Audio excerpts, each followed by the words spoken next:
screen YouTube. Sudah ya? Sudah live streaming? Oh ya. Oke, kita mulai saja sudah tepat ya, tepat waktu. Baik, kita akan mulai. Selamat sore, selamat pagi, siang, sore, dan malam. Salam sehat ya, salam solidaritas, salam inklusi, salam feminis, dan salam KCIF. Salam KCIF 2023. Ini hari keempat KCIF 2023 atau hari terakhir kita, jadi nanti akan ada penutupan setelah ini, dan ini sesi terakhir, jadi nggak akan ada lagi panel gitu, teman-teman udah capek juga ya, udah lelah 3 hari berturut-turut, ada 28 panel, dan tadi sudah panel terakhir sudah selesai, dan ini kita memasuki special plenary session atau special session yang ketiga, yang terakhir. Nanti ada Mbak Nana dan Mbak Kristi ya, dan special plenary session ini akan dipandu atau dimoderatori oleh Mbak Olin Montero, seorang feminis, penulis, peneliti, produser dokumenter perempuan. Mbak Olin, saya langsung saja menyerahkan forum ke Mbak Olin, tapi sebelumnya saya mengucapkan terima kasih dulu ya untuk semua audiens atau peserta yang sudah hadir di Zoom dan juga mengakses melalui kanal YouTube Let's Talk ya. Terima kasih juga untuk Mbak Nana dan Mbak Kristi, dan juru bahasa isyarat kita ada Ita dan Tuti yang membantu kita menerjemahkan dalam bahasa isyarat ya, sehingga bisa diakses teman-teman difabel atau disabilitas tuli. Terima kasih. Langsung Mbak Olin diambil alih. Terima kasih. Oke, terima kasih Mbak Ira dan Mas Farid, couple goals kita, panitia dari konferensi KCIF ini, yang belum tidur selama 3 hari 3 malam ya, karena perbedaan waktu. Selamat pagi, siang, sore, dan malam untuk semua teman-teman yang menonton di sini maupun di YouTube ya. Ada penonton juga di YouTube. Selamat bergabung di panel terakhir Kartini Conference on Indonesian Feminism. Nah, sore ini kita kedatangan 2 orang yang spesial sekali tentunya, yang idola kita semua lah ya. Kalau di gerakan feminis itu kita bilangnya idola kita gitu. Idola banget lah gitu. Nah, sesi kali ini judulnya kontekstualisasi pemikiran Kartini dari kritik politik gender orde baru ke feminisme Indonesia yang heterogen.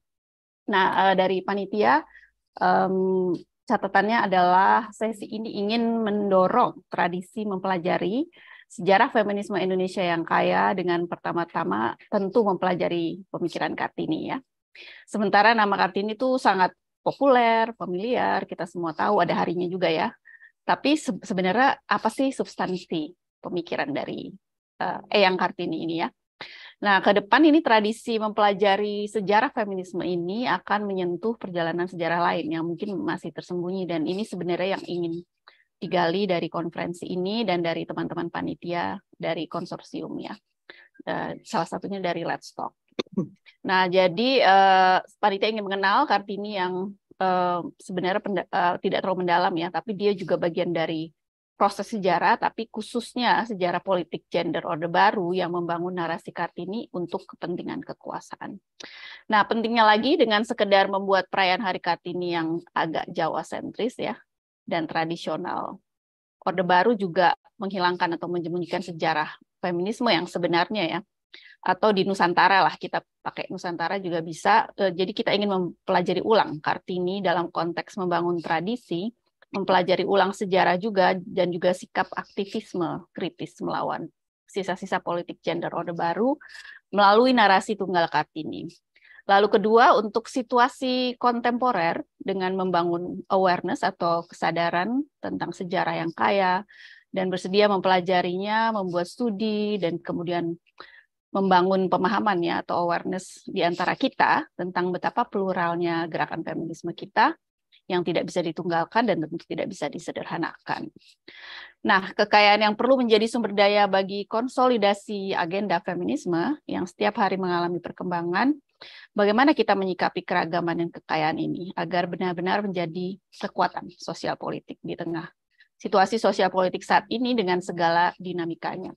Dan ini memang sesi yang terakhir ya dari 3 hari penuh. Kemarin kita sudah mendengar begitu banyak ya sesi-sesi. Saya juga hadir di lumayan banyak sesi, walaupun nggak semuanya ya, karena harus sambil dengan kerjaan lain juga.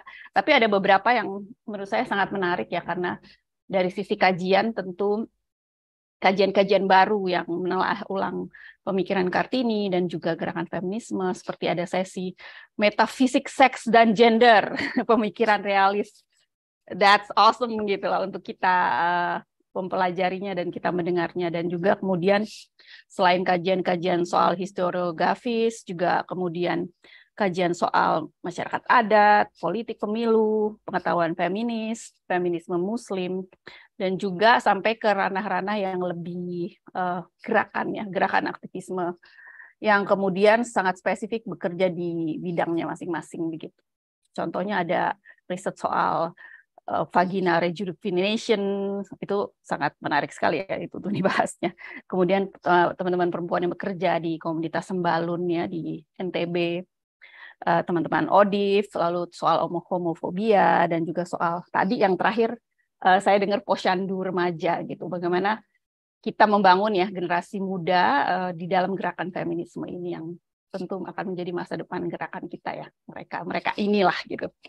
Nah, di sini ada dua kakak-kakak kita, ada Mbak Kamala Chandra Kirana, beliau adalah seorang feminis, pegiat HAM dan keadilan sosial, dan tentu semua sudah tahu beliau juga pendiri beberapa lembaga kemanusiaan dan lembaga perempuan, termasuk Komnas Perempuan. Kemudian ada Profesor Dr. Kristi Purwandari, seorang pendiri Yayasan Pulih, psikolog juga ya tentunya, dan guru besar di psikologi UI. Mereka berdua akan mengantarkan kita dengan diskusi hari ini. Teman-teman kami mohon untuk memute suaranya ya, dan nanti pada saat sesi tanya jawab kita bisa memberikan pertanyaan kepada beliau-beliau. Pertanyaan bisa di chat atau nanti raise hand, dan tentu saya akan pilih ya, kan nggak bisa semuanya dipilih nanti. Oke, kita mulai dari siapa sekarang ya, Mbak Kamala Chandra Kirana dulu atau Mbak Kristi? Siapa mau duluan? Silakan. Mbak Nana dulu kah? Terserah, aku terserah. Oke, Oke, Mbak Nana, silakan Mbak. Waktunya maksimal 30 menit. Tapi kalau bisa sebelumnya, ya, bisa diskusinya lebih panjang nanti. Silakan Mbak Nana.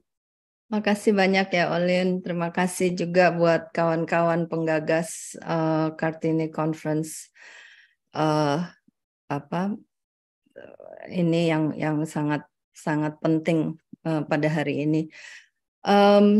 Saya sebagai aktivis bukan akademisi dan tidak punya jejak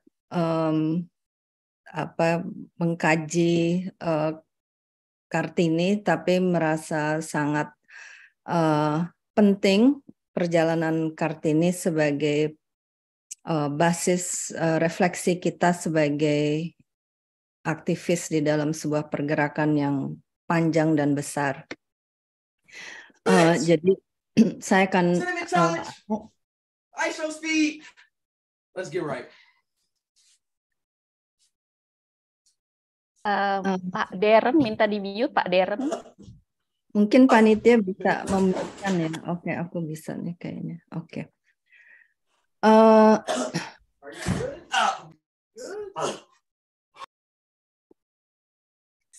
Ya, oke.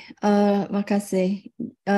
Jadi saya akan coba ini ya share screen dan menyampaikan yang sesuatu yang pada dasarnya ajakan untuk refleksi terhadap perjalanan kita. Sebentar, saya coba dulu nih.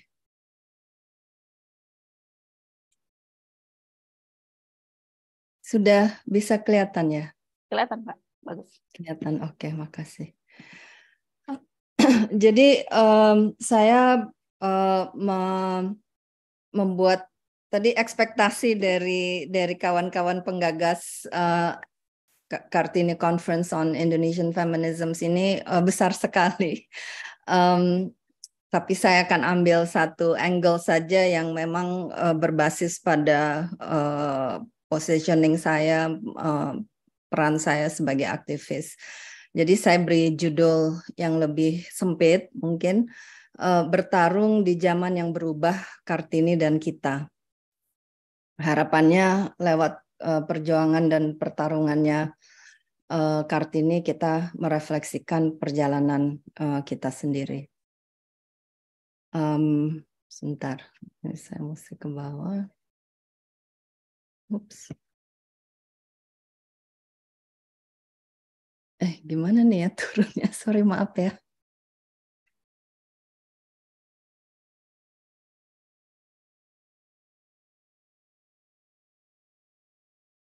Maaf, saya kok tadi kesulitan untuk turun ke bawah ya.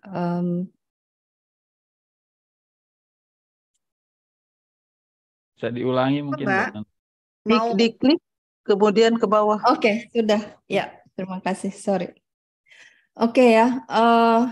Jadi pertama-tama saya mau menyampaikan terima kasih atas kesempatan dan undangan kepada saya untuk ikut berkontribusi pada forum ini, karena membaca ulang surat-surat Kartini dari sudut pandang kekinian benar-benar sebuah kehormatan.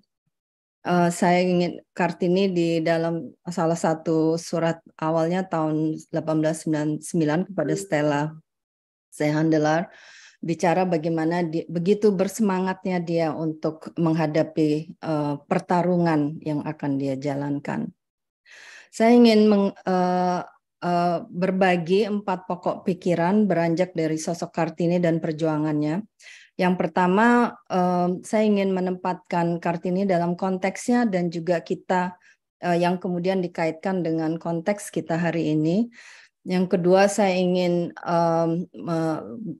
bicara sejenak sedikit tentang Kartini sebagai praksis perlawanan ya di hadapan bangunan politik gender. Dan dari dua itu saya ingin berbagi tentang catatan saya tentang pertaruhan feminisme dalam momen transformatif peradaban hari ini. Jadi saya tidak akan bicara tentang feminisme Indonesia, tapi feminisme secara umum dan mencari teladan dari Kartini. Dan terakhir, pertanyaan yang diajukan oleh kawan-kawan para penggagas ada gimana membangun kekuatan politik di zaman saat ini, yaitu zaman yang sedang berubah. Apa yang kita bisa peroleh dari Kartini dalam rangka berjalan maju ini. Oke, yang pertama ya tentang konteks. Pertama yang mau saya sampaikan adalah kita sebagai manusia, kita adalah makhluk sosial yang produk dari zaman di mana kita hidup.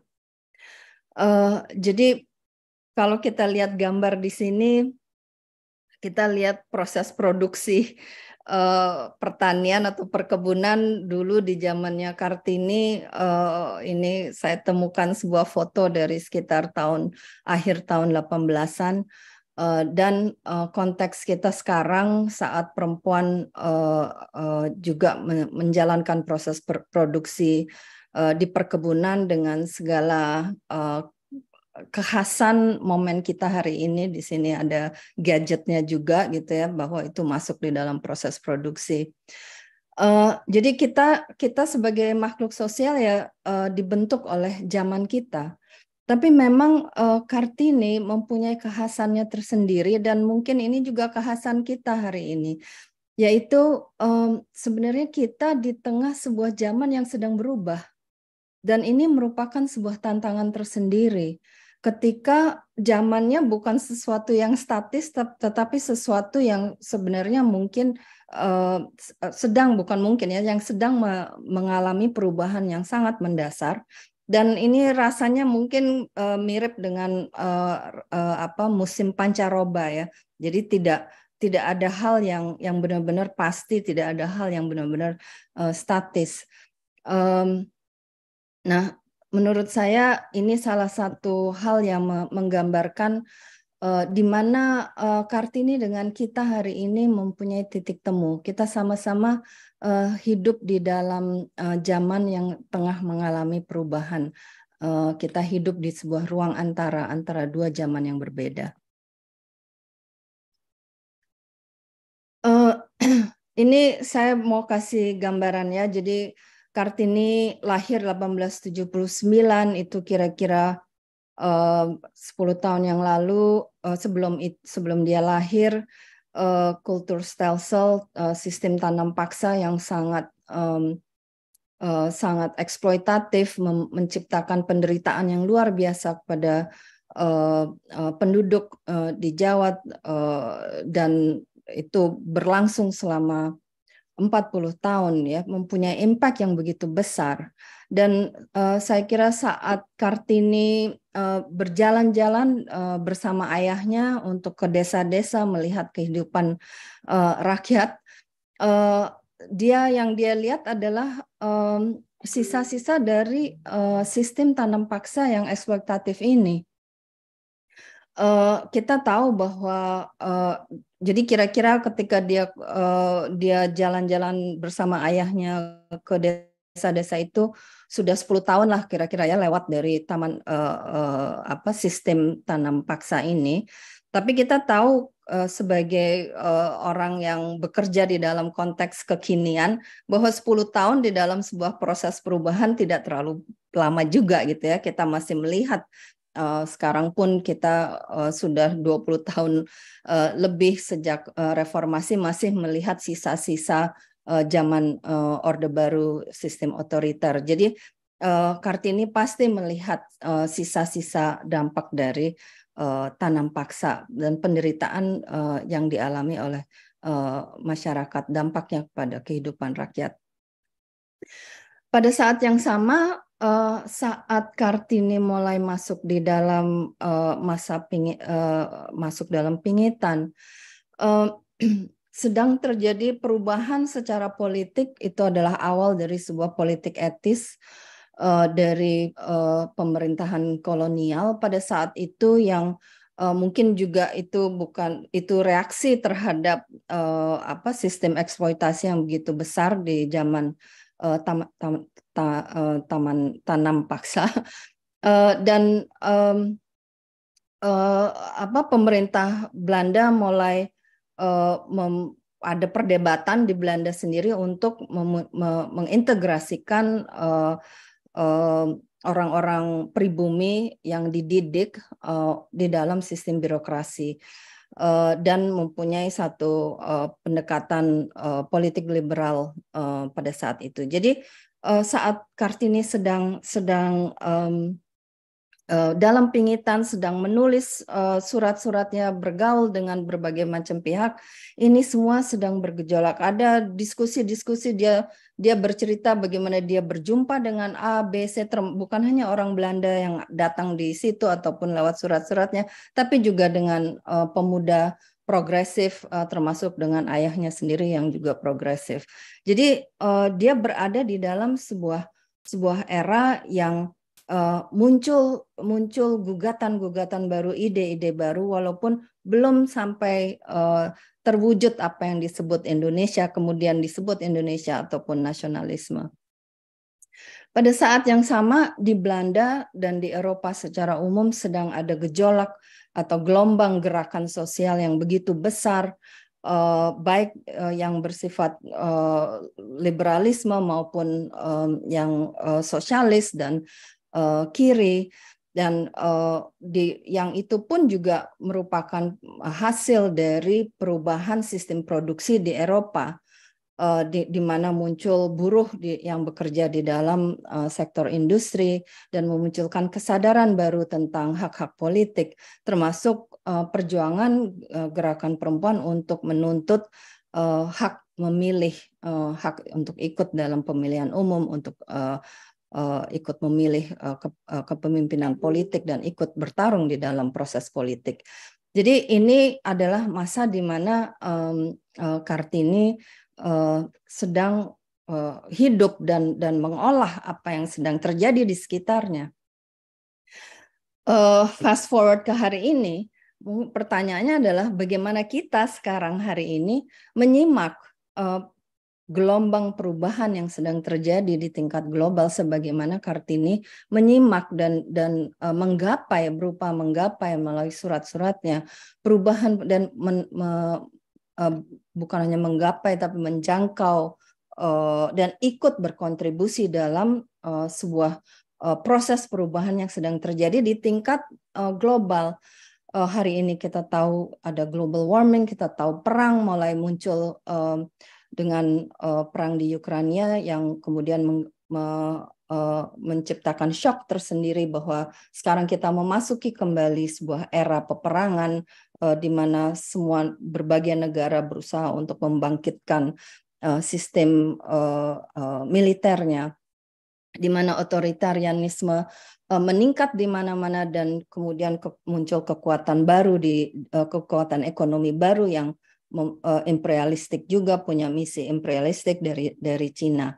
Jadi pertanyaan adalah bagaimana kita menyimak ini, karena sebagaimana Kartini dulu menyimak apa yang sedang terjadi di sekitarnya, baik di komunitas maupun di tingkat global. Refleksi dari Kartini dulu untuk kita sekarang menurut saya adalah catatan kita tentang keberhasilan Kartini membuka jalan emansipatif di tengah kegalauan dan ketidaktahuan tentang masa depan. Jadi pada saat itu dia memang belum konsep nasionalisme dan Indonesia belum ada, tapi dia sudah bisa untuk membuka jalan emansipatif. Berkat analisis tajamnya dan imajinasi yang berani untuk menemukan jalan ke depan. Apakah kita berada dalam posisi yang sama? Itu pertanyaannya. Topik berikut adalah tentang praksis perlawanannya Kartini di hadapan bangunan politik gender. Ini keberhasilan Kartini untuk membuka jalan yang emansipatif ini benar-benar menunjukkan bagaimana Kartini melihat keterkaitan antara kehidupan rakyat, kondisi kehidupan kultural di dalam keluarga dengan patriarki di dalam keluarga, dan juga disandingkan dengan perkembangan yang sedang terjadi, gerakan perempuan, gerakan feminis yang sedang terjadi di Eropa, di Belanda, dan imajinasi tentang perempuan yang modern. Dia mencari Stella, akhirnya surat Stella yang ditemukan ya, mencari perempuan yang modern ya. Dengan modern bukan hanya soal pakaian dan apa, tapi perempuan yang bekerja, perempuan yang punya akses pada sains dan teknologi. Jadi ini tapi dia melihat bagaimana dan bisa menyuarakan, melihat kesinambungan dan menciptakan satu imajinasi yang saling kait kelindan dengan dinamika yang sedang terjadi di sekitarnya. Tapi jadi itu catatannya, setelah Kartini meninggal, kita tahu bahwa gagasan Kartini tentang pendidikan untuk perempuan melalui sebuah sekolah Kartini itu segera mengalami kontestasi minimal antara tiga pihak yang kita catat gitu. Kardinal sendiri sebagai saudara kandungnya mempunyai visi tentang pendidikan perempuan yang menurut dia harus setia pada budaya Jawa dan dengan segala atributnya. Konsepnya Abendanon yang mewakili gerakan liberalis, etisi pada saat itu yang menginginkan pribumi yang terdidik untuk meneruskan sistem tatanan yang ada pada saat itu, tatanan politik, dan pemerintah kolonial sendiri yang mempunyai kepentingan-kepentingan untuk menjaga aliansi dan dukungannya dengan elit politik pribumi pada saat itu gitu ya. Jadi kekuatan-kekuatan, berbagai macam kekuatan konservatif ataupun kepentingan politik ikut menjadi pihak yang kemudian setelah Kartini meninggal bertaruh di antara mereka untuk merealisasikan apa yang diimajinasikan dan dibayangkan cita-citakan oleh Kartini. Proses ini berjalan dari zaman ke zaman. Reduksi sosok Kartini kita semua tahu bagaimana itu terjadi di dalam sistem Orde Baru dengan konteks ibuisme negara sebagaimana disampaikan dicanangkan oleh Yulia Suryakusuma, dan juga di zaman sekarang gitu, di mana Kartini pun dijadikan rujukan pada saat ada kepentingan politik untuk memajukan agenda misalnya tentang keluarga yang sakinah, itu juga Kartini, ataupun upaya-upaya untuk merebut tempat-tempat seperti pendidikan PAUD dengan menyampaikan sebuah memajukan atau mengajukan sebuah sosok Kartini yang sangat terreduksi menjadi sesuatu yang sifatnya sangat fisik dan sangat cetek. Jadi ini saya berikan beberapa gambar ini untuk sekedar menggambarkan bagaimana proses reduksi ini berjalan terus-menerus. Refleksi dari Kartini dulu untuk kita sekarang dalam konteks ini adalah bagaimana rentannya kita pun gitu ya, produk-produk perjuangan kita pun itu rentan untuk direduksi, untuk diapropriasi, dimanfaatkan secara instrumentalis oleh kepentingan-kepentingan penguasa dimanapun, di negara, di lembaga agama, di institusi politik formal lainnya, bahwa produk-produk perjuangan kita ini rentan untuk sebagaimana Kartini sosok dan perjuangannya juga telah rentan dari zaman ke zaman. Pada saat kita tidak mempunyai kendali pada bangunan politik gender penguasa. Dan ini menurut saya adalah refleksi yang sangat penting hari ini, apalagi kita mau pemilu, di mana agenda partisipasi politik perempuan menjadi sesuatu yang menggaung sangat besar. Pertanyaannya adalah tentu kita berpartisipasi pada politik gender yang semacam apa? Apakah ini sekedar kita ikut di dalam sebuah sistem yang kemudian sebenarnya menjalankan sebuah fungsi yang lebih instrumentalis dan reduksionis terhadap agenda feminis kita, atau kita benar-benar punya kendali terhadap politik gender yang sedang diajukan oleh entitas-entitas berkuasa ini. Ini sebuah pertanyaan besar karena pada akhirnya partisipasi politik bukan hanya soal ada di dalam posisi berkuasa, tapi apa yang kita lakukan dan kemana kita akan membawa kepemimpinan atau kuasa yang kita miliki itu. Nah, setelah kita refleksi tentang kontradiksi atau paradoks tersebut, mari kita lihat sejenak tentang pertaruhan kita hari ini, karena pada hari ini kita berada pada sebuah momen transformatif, bukan hanya untuk kita tapi untuk seluruh peradaban. Tadi kita semua sudah tahu ya bagaimana climate change, pandemi telah mengubah kehidupan kita dengan begitu fundamental, dan juga bagaimana otoritarianisme ini mulai bangkit lagi dan semakin canggih dengan menggunakan teknologi baru yang ada, mengapropriasi segala kekuatan yang ada, dan juga konteks di mana sistem ekonomi global kita sedang berubah.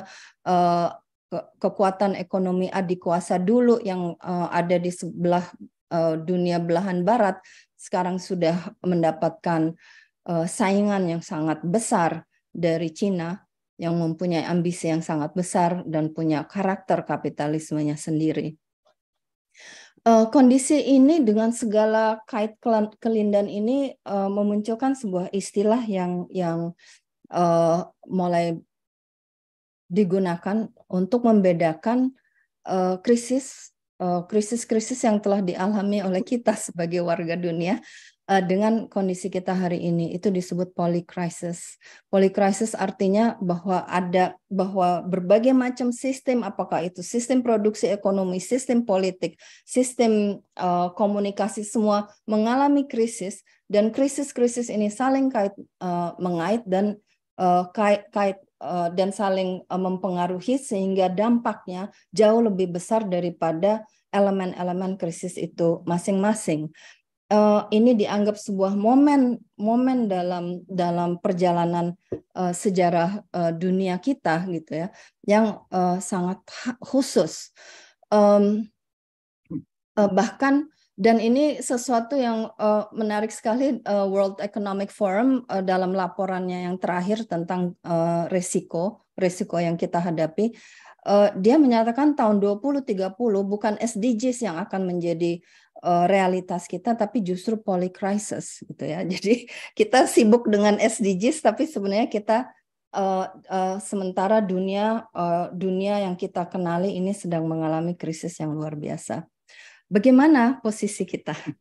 Sementara itu krisis yang begitu besar, sistemik dan multisistem ya, krisis yang multisistem ini di dalamnya terjadi juga sebuah krisis yang benar-benar membuat shock banyak feminis, yaitu gender yang sebuah konsep yang tadinya bersifat emansipatoris, yang menggambarkan relasi kuasa, bisa melihat laki-laki dan perempuan, sekarang dianggap sebagai musuh, dianggap sebagai demon, hantu yang akan yang mengancam kehidupan masyarakat. Dan ini adalah sebuah gerakan yang masif di berbagai negara yang basisnya adalah dia berjalan bersamaan dengan menguatnya gerakan kanan, keras kanan ya, far right gitu ya, kanan ekstrim. Yang ini adalah gerakan sosial ya, ini adalah gerakan yang benar-benar grassroots dan membumi, dan dia sebagai salah satu alat mobilisasi adalah menjadikan apa yang disebut ideologi gender sebagai musuh. Dan apa yang dia maksudkan dengan ini adalah gender dianggap disamakan atau dianggap sebagai pintu yang membuka penerimaan terhadap identitas gender yang beragam. Ini sebuah strategi populis yang sayangnya begitu kuat mempengaruhi politik di mana-mana. Spanyol yang hari ini sedang ada pemilu, ini juga ini menjadi salah satu isu besarnya gitu ya, yang beresiko untuk menumbangkan kekuatan kiri yang selama ini memegang kendali di sana. Jadi ini serius sekali persoalannya, dan sangat kita bisa bicarakan, pasti kawan-kawan juga banyak membicarakannya di dalam 2-3 hari yang lalu. Nah, persoalan ini begitu besar karena semakin besar karena kita juga berada dalam krisis tatanan dunia di mana sistem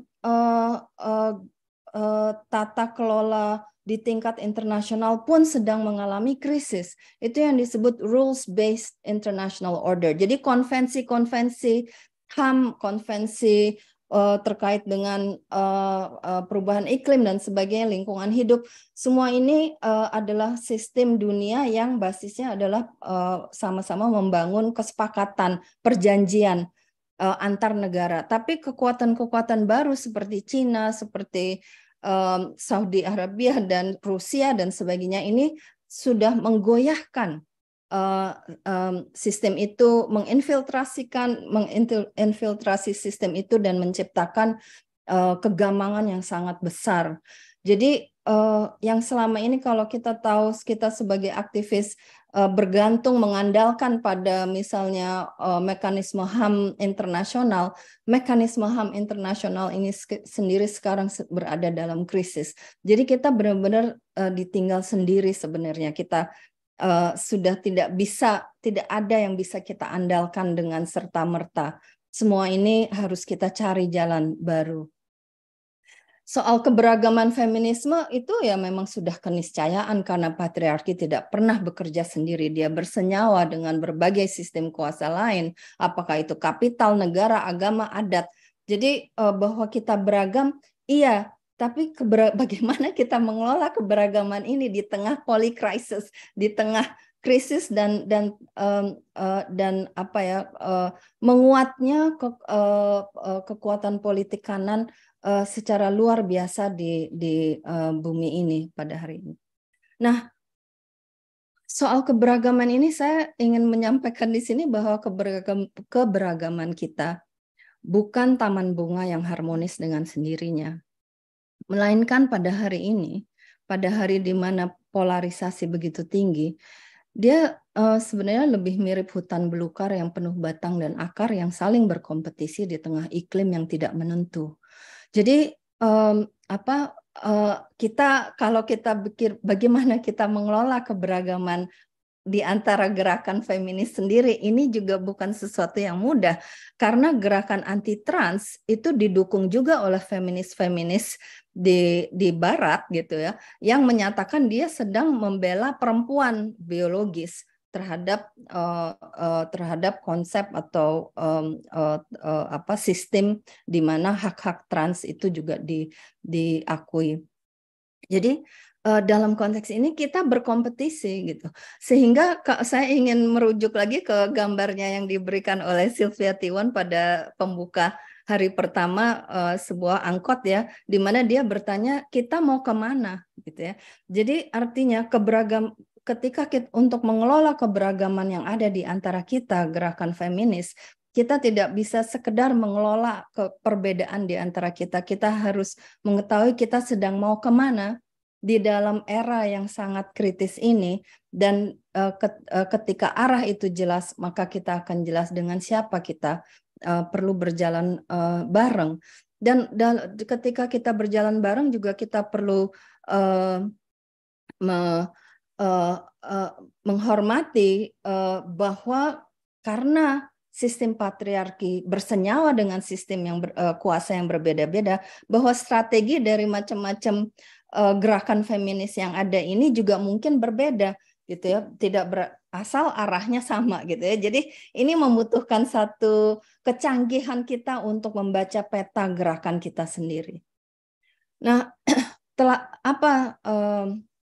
teladan Kartini pada zaman ini, kapasitas kita untuk menelaah secara lebih canggih, secara besar dan kritis apa yang sedang terjadi di sekitar kita, termasuk gerakan kita selain soal persoalan-persoalan besar di dunia, dan bahwa ini memunculkan gugatan yang otentik dari lokasi personal dan imajinasi yang berani.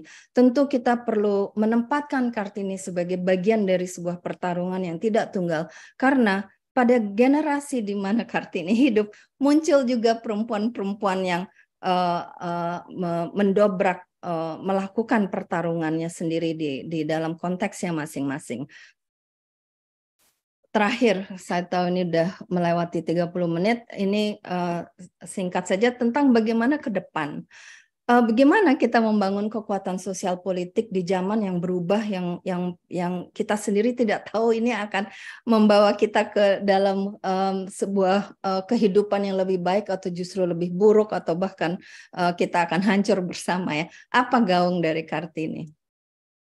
Saya ingin bertanya gitu di sini, menggunakan kesempatan untuk bertanya, mungkinkah gitu ya, mungkinkah pilihan Kartini yang dia buat di mana dia tidak pergi ke luar negeri dan dia kemudian menikah adalah sebuah niat subversif untuk bertarung dari dalam alam patriarkis itu sendiri dengan mengandalkan kontradiksi-kontradiksi internalnya?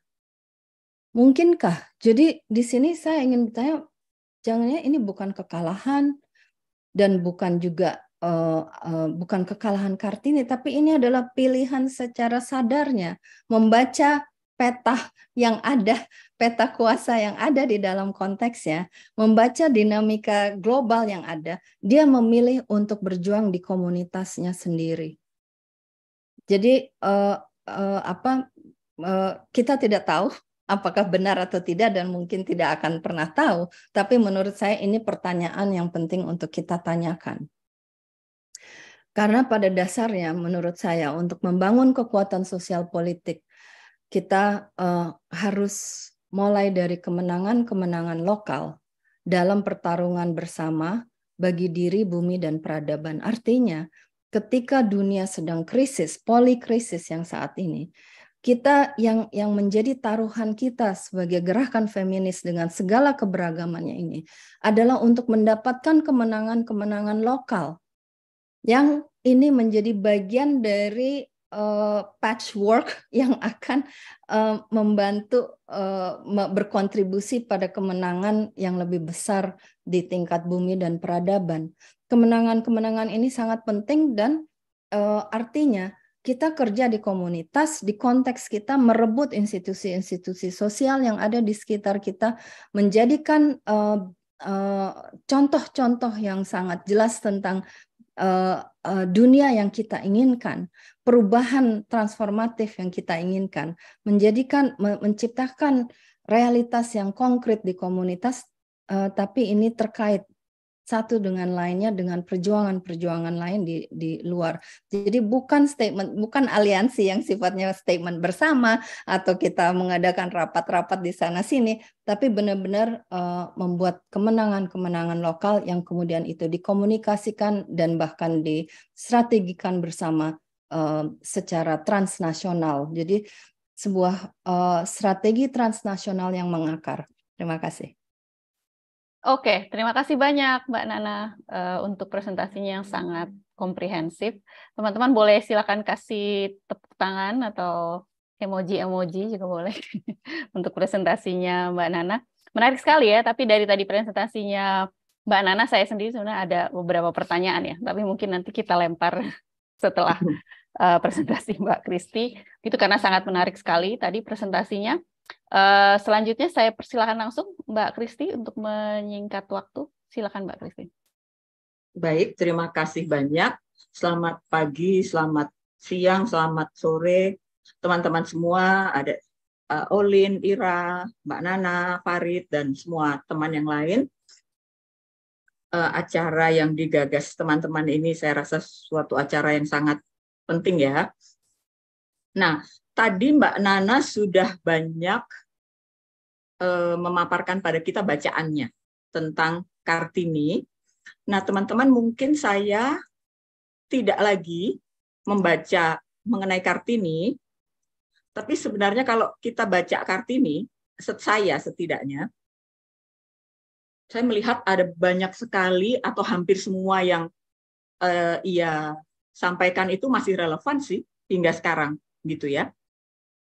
Nah, jadi teman-teman, Mbak Nana tadi kan banyak membahas mengenai sistem dunia gitulah ya.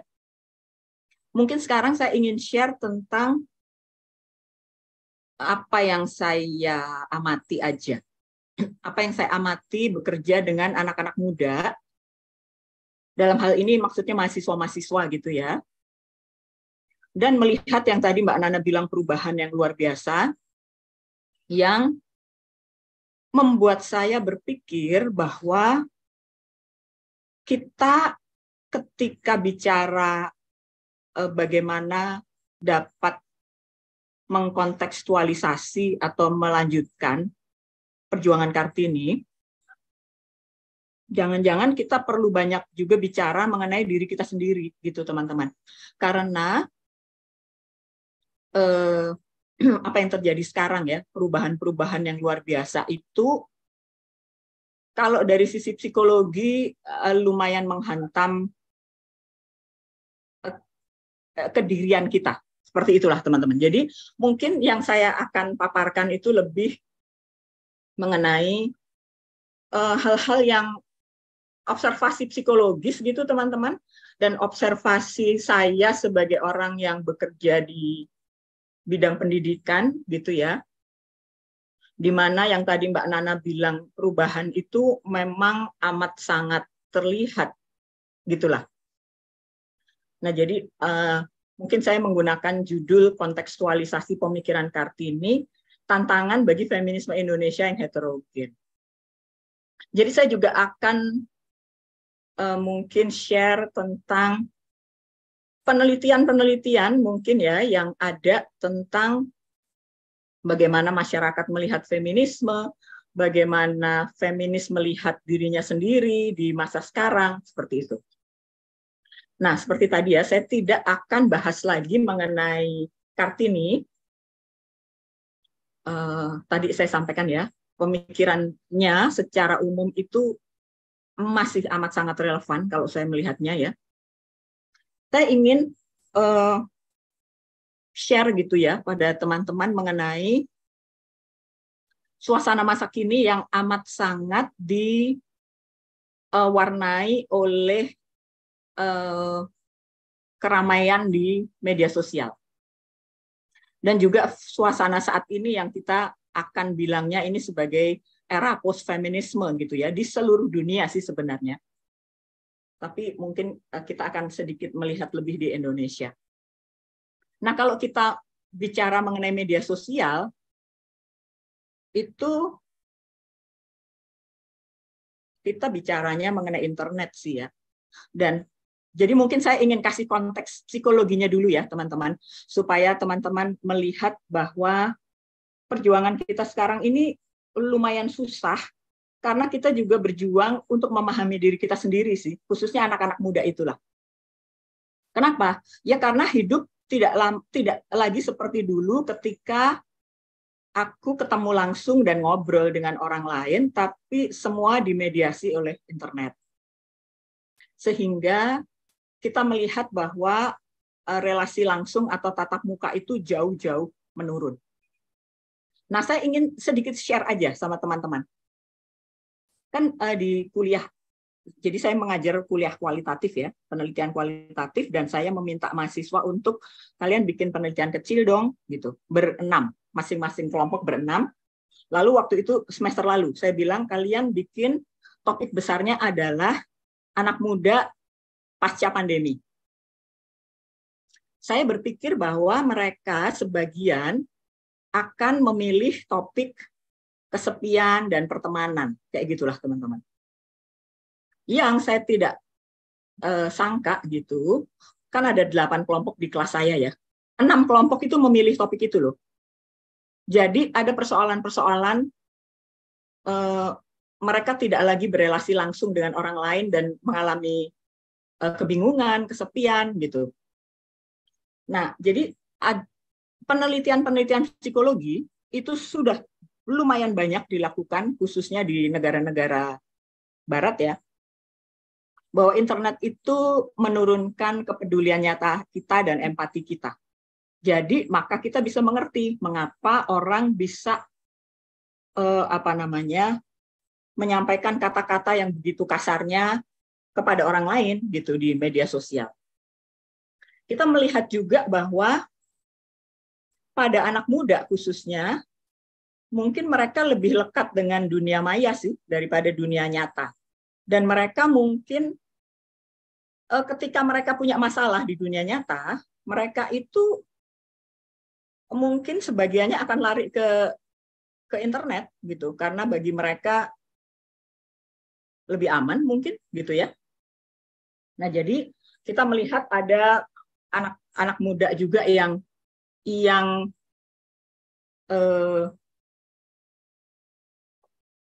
mungkin gagal gitu atau mengalami kesulitan untuk beradaptasi dengan dunia yang nyata. Hal yang sangat menonjol, penelitian-penelitian psikologi itu juga memperlihatkan bahwa media sosial itu membuat kita semua sangat sibuk melakukan pembandingan sosial yang berdampak kepada kompetisi. Dan kalau teman-teman memahaminya atau melihatnya lebih lanjut, kita tahu bahwa dampaknya kepada perempuan menjadi cukup spesifik gitu ya. Jadi kan internet itu, media sosial itu kan very visual ya teman-teman, amat sangat gambar gitu, visual yang amat sangat sempurna lah gitu.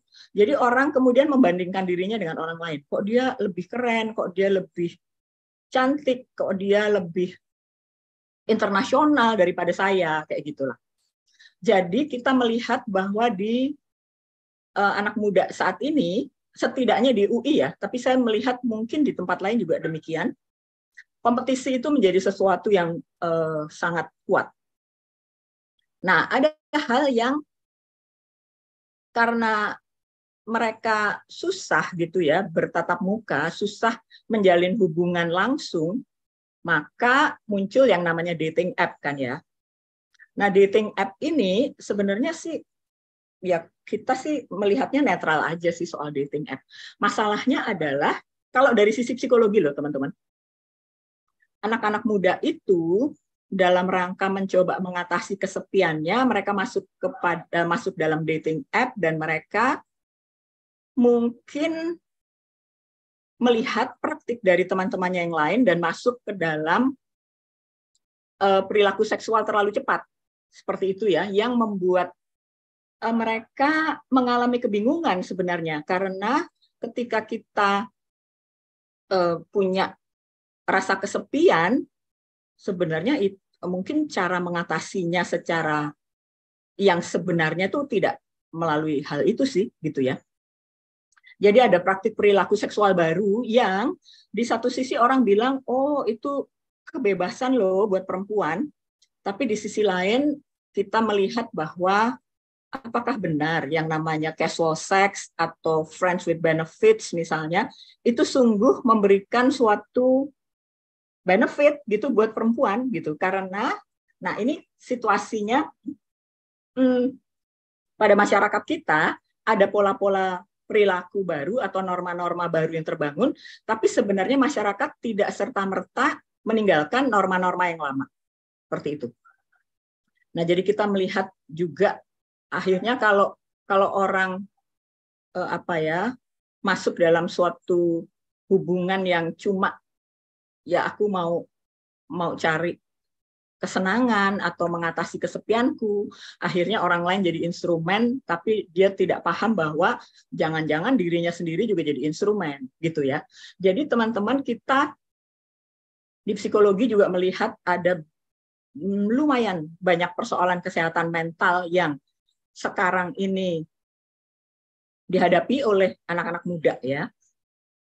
Misalnya dulu tuh jarang kita mendengarkan self-harm. Ada lah 1-2, tapi sekarang ini lumayan banyak gitu. Demikian ya, self-harm, depresi, serangan panik, kayak gitu-gitulah. Nah, tentang hal itu kita juga melihat ada kerentanan khusus dari perempuan ya, dengan seksualitasnya yang spesifik lah. Jadi ini ada berbagai persoalan yang terjadi gitu, yang kita hadapi.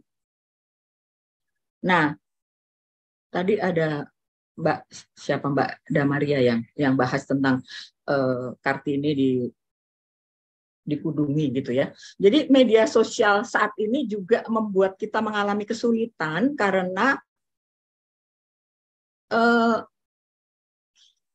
banyak sekali berita-berita yang membingungkan, tidak benar, dan anak-anak muda yang lagi belajar nih, anak muda yang sedang belajar mengenai kesetaraan gender misalnya, mereka bisa kacau gitu, mengalami kebingungan dengan ramainya perdebatan di internet.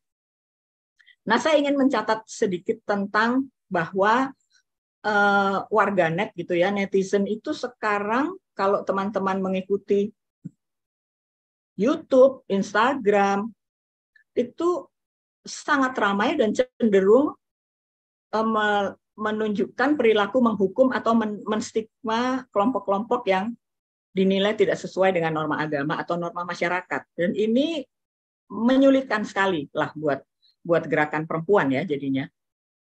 Jadi kan kita tinggal yang tadi Mbak Nana bilang ya, kompetisi atau pertarungan, tinggal pinter-pinteran atau kuat-kuatan aja di media sosial siapa yang lebih kuat menyampaikan wacananya dia gitu. Lalu ada cancel culture. Saya rasa teman-teman juga paham tentang cancel culture ini cukup mengerikan sih sebenarnya karena belum tentu apa yang ramai dibahas itu kebenarannya ada di sana, tetapi orang sudah kehilangan semua lah, kehilangan penghargaan dari masyarakat, kehilangan pekerjaan dan seterusnya. Nah ini sekedar contoh aja teman-teman. Situasi sekarang ini kan kalau kita lihat di internet, waduh, sangat berkekerasan sih sebenarnya, dan ada penghukuman misalnya kepada, contoh aja lah, kepada perempuan AG yang umurnya 15 itu. Jadi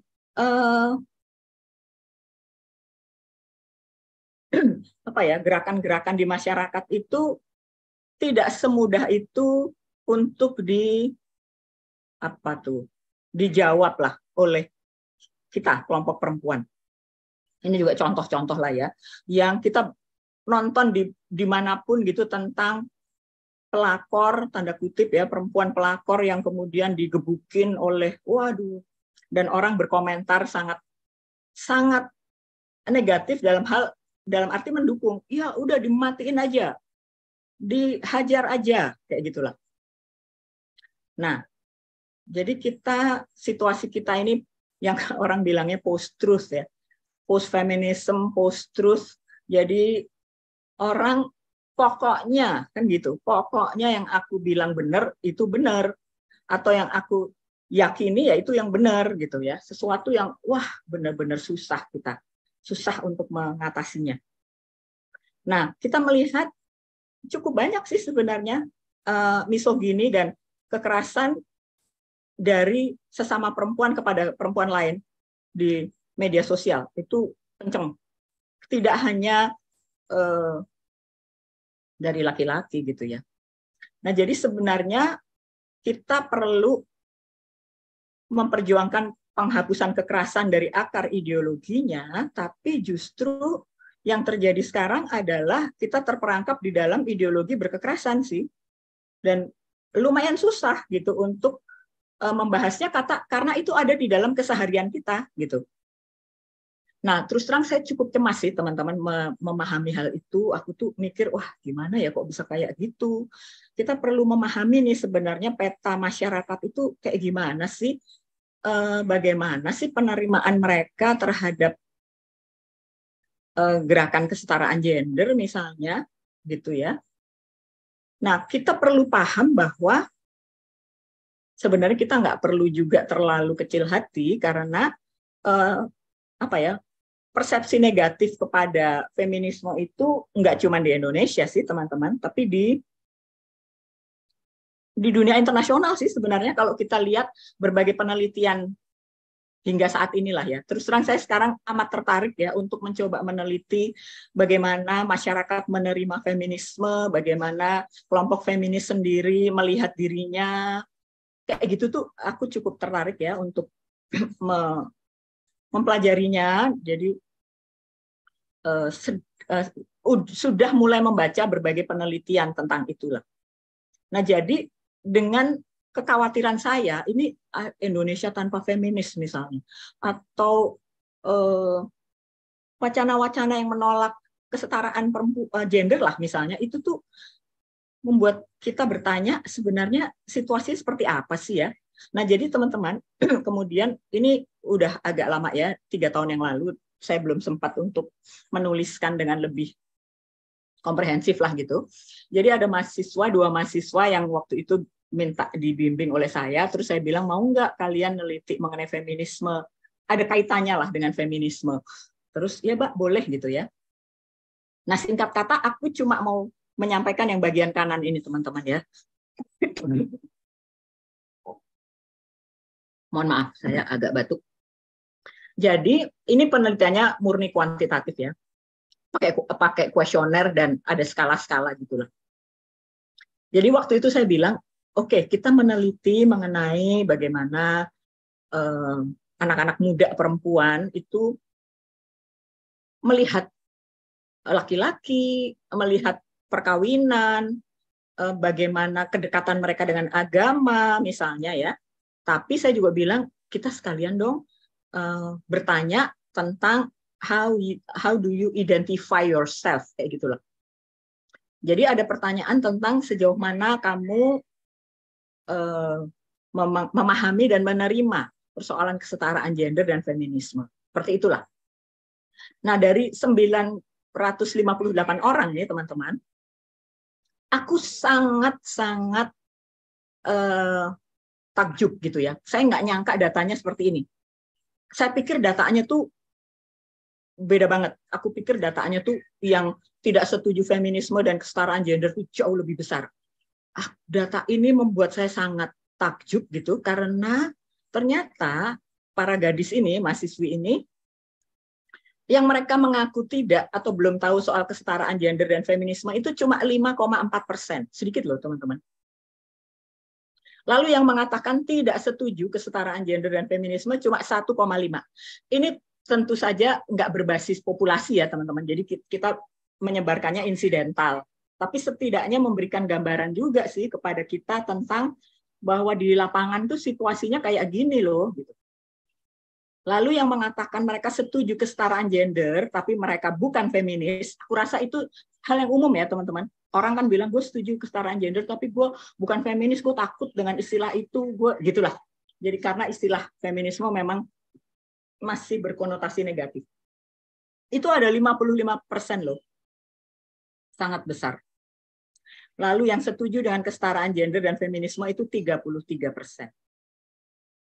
Saya cuma mau cerita tentang bahwa yang beredar di dunia maya belum tentu merefleksikan apa yang ada di dunia real, dan tampaknya kita perlu melakukan penelitian-penelitian untuk bisa mengetahui yang sesungguhnya itu apa, supaya kita ketika melakukan tindakan juga bisa tepat ya, pakai strategi yang tepat lah kayak gitu. Nah ini ya teman-teman, ini juga orang itu, masyarakat umumnya itu memiliki prasangka lah kepada kelompok feminis yang kelompok feminis tuh anti laki-laki, benci laki-laki, nggak suka keluarga, kayak gitu-gitulah ya. Yang menarik sekali bahwa penelitian-penelitian psikologi di beberapa negara, termasuk yang dilakukan mahasiswa saya, mengatakan bahwa kalau seseorang itu punya sikap feminis, justru dia sebenarnya tidak ambivalen dalam melihat laki-laki. Maksudnya mereka lebih jelas tidak melihat laki-laki sebagai sosok yang menakutkan, tetapi kemudian juga harus mereka ikuti, kayak gitulah teman-teman. Ya. Lalu sedikit aja, nah ini dari mahasiswa yang satunya, dia meneliti mahasiswa muslim perempuan ya, dia mengumpulkannya 718, dan dia memang melihat bahwa orang dengan religiusitas yang tinggi itu akan cenderung lebih ambivalen, lebih punya kebingungan-kebingungan, punya konflik-konflik gitu ya dalam melihat laki-laki.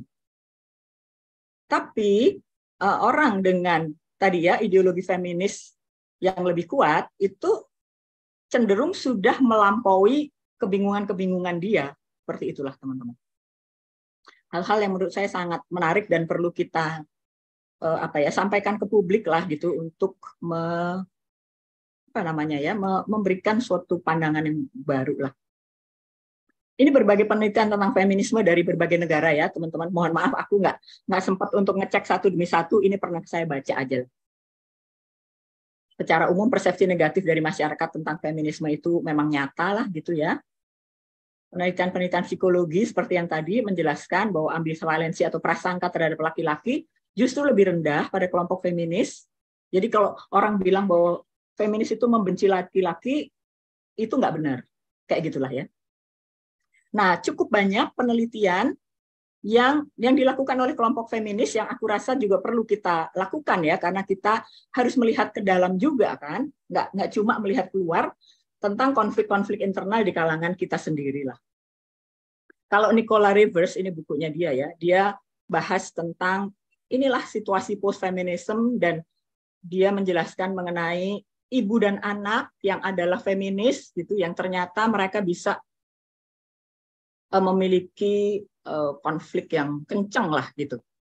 Yang ini perlu menjadi perhatian kita juga sih teman-teman. Kalau kita mau bekerja dalam masyarakat, nah mungkin perlu kita pikirkan lah.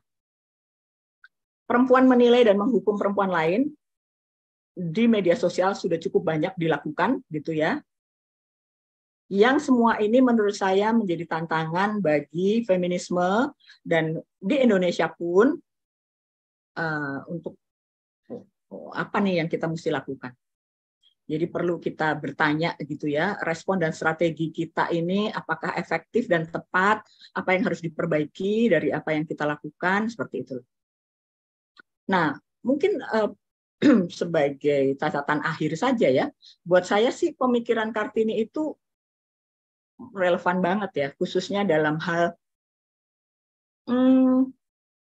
apa ya, persoalan-persoalan sosial gitu ya, poligami, nikah siri, perkawinan anak, yang sekarang juga sebenarnya di kelompok-kelompok tertentu kan mulai menjadi suatu wacana lah. Domestifikasi perempuan, berbagai persoalan kesehatan reproduksi, penggunaan pembenaran ajaran agama untuk praktik-praktik yang merugikan perempuan, gitu ya, penghukuman kepada kelompok yang non-normatif, banyak banget sekarang. Jadi kita, menurut saya ya, di tengah teknologi yang luar biasa hebat, bisa jadi wacana yang digulirkan menjadi lebih bias ya, lebih misoginis, bisa aja lebih demikian. Nah, Kartini kan juga membahas berbagai persoalan di luar perempuan ya, termasuk hubungan internasional dan sebagainya itulah. Jadi buat saya semuanya relevan. Mungkin pertanyaan akhir yang saya sendiri tidak tahu jawabannya ya, sama seperti Mbak Nana tadi. Balik lagi ya. Jadi bagi saya ini penting untuk melihat bahwa ketika aku lumayan selesai dengan diriku sendiri, mungkin aku bisa bekerja dengan lebih baik buat perempuan lain, buat orang lain. Nah, masalahnya situasi sekarang ini lumayan menyulitkan gitu bagi anak muda, sehingga cukup sering mereka harus struggle lah dengan persoalan-persoalan mereka sendiri. Bagaimana kemudian kita juga menyeimbangkan kerja lapangan dan advokasi di dunia maya gitu ya teman-teman, karena dua-duanya tentu sangat penting, tapi dua-duanya bisa beda gitu. Kita tidak bisa mengatakan bahwa yang dunia maya itu merefleksikan yang di lapangan dan seterusnya. Pendekatan dan strategi yang tepat bagaimana, dan bagaimana soliditas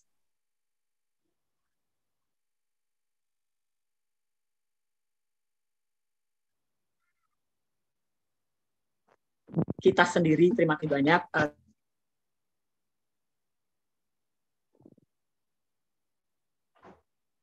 Halo Mbak, putus-putus kayaknya.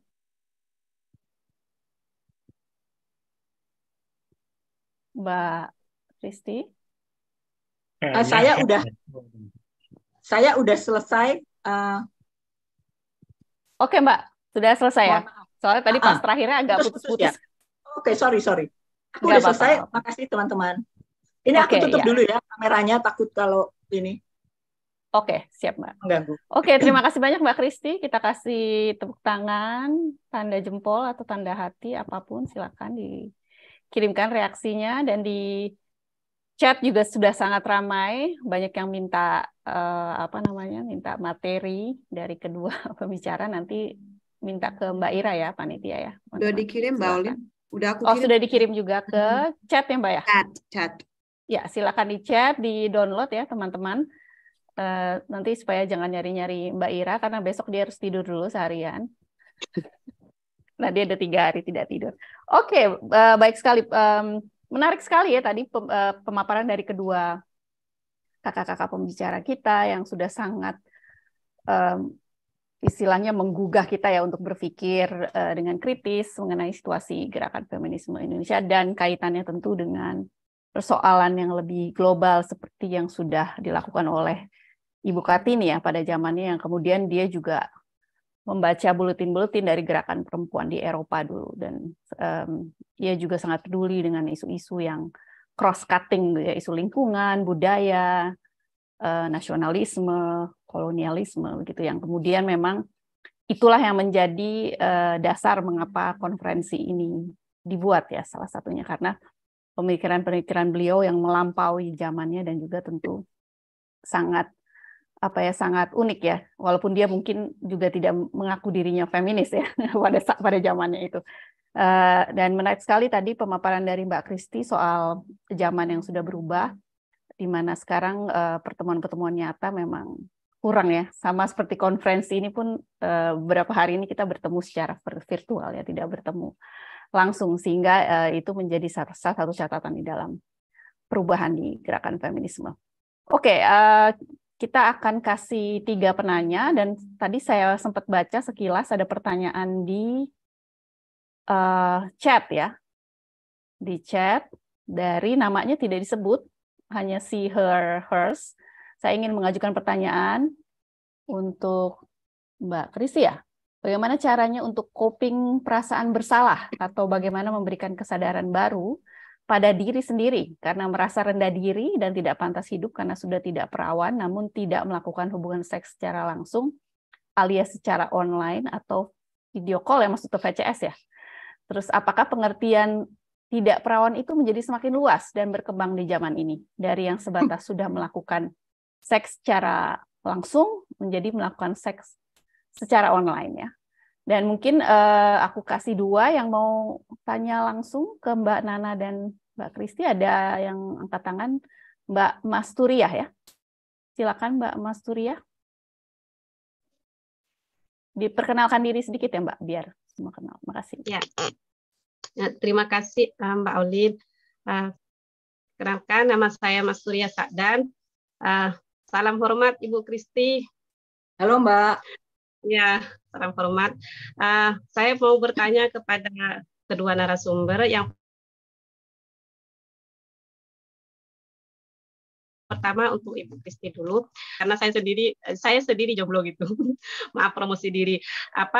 Ini pengalaman teman saya tentang dating app itu. Jadi saya punya teman itu, tapi tidak ada di sini. Ini teman saya.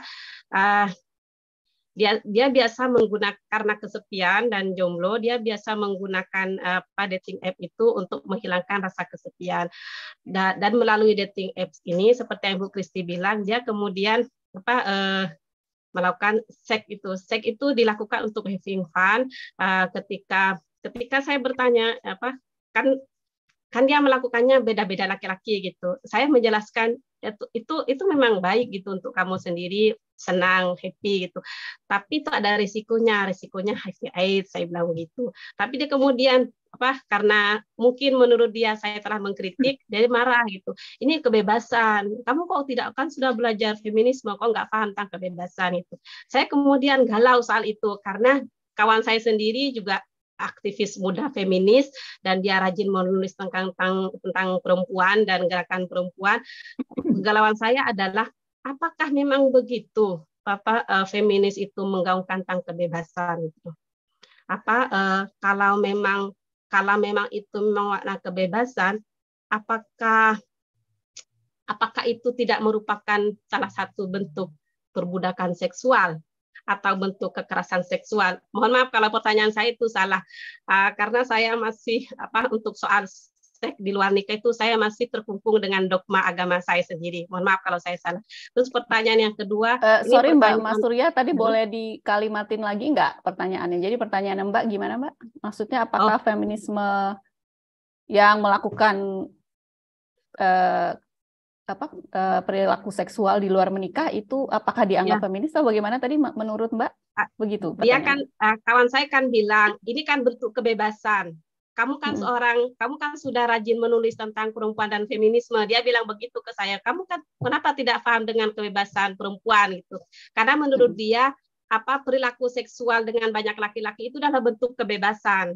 Kan saya mengkritik Mbak Olin bahwa itu tuh baik menurut kamu, tapi ada resikonya. Resikonya itu HIV AIDS gitu. Tapi dia bilang, itu kan bisa dicegah dengan cara kondom dan lain sebagainya. Oke, saya bilang begitu. Nah, karena kami berdebat, karena kami teman dekat, jadi kan itu ada kegalauan sendiri buat saya. Pertanyaan saya kemudian, apakah terus ada lagi atau itu? Belum ya, belum. Oke, gimana Mbak? Apakah memang feminis itu memang menggaungkan kebebasan yang seperti itu? Itu kegalauan saya. Kemudian mohon maaf kalau ini pendapat saya, pertanyaan saya salah karena saya masih terkungkung pada dogma agama. Apakah itu kebebasan itu merupakan bentuk perbudakan seksual gitu loh? Mohon maaf saja kalau pertanyaan saya ini salah. Terus pertanyaan yang kedua ada lagi untuk kedua narasumber, Ibu Kamala Chandra Kirana dan Ibu Kristi. karena saya mengakui bahwa saya pendukung kelompok LGBT dan saya sangat pro terhadap kelompok minoritas gender dan seksual, utamanya kepada kawan-kawan waria. Pertanyaannya saya adalah bagaimana sih pendapat kelompok feminis di Indonesia itu terhadap kelompok LGBT, kelompok minoritas gender dan seksual? Karena sependek pengetahuan saya belum melihat dan belum membaca pembelaan yang signifikan dari kelompok feminis Indonesia itu terhadap kelompok LGBT yang betul-betul dia mengaku dirinya sebagai feminis.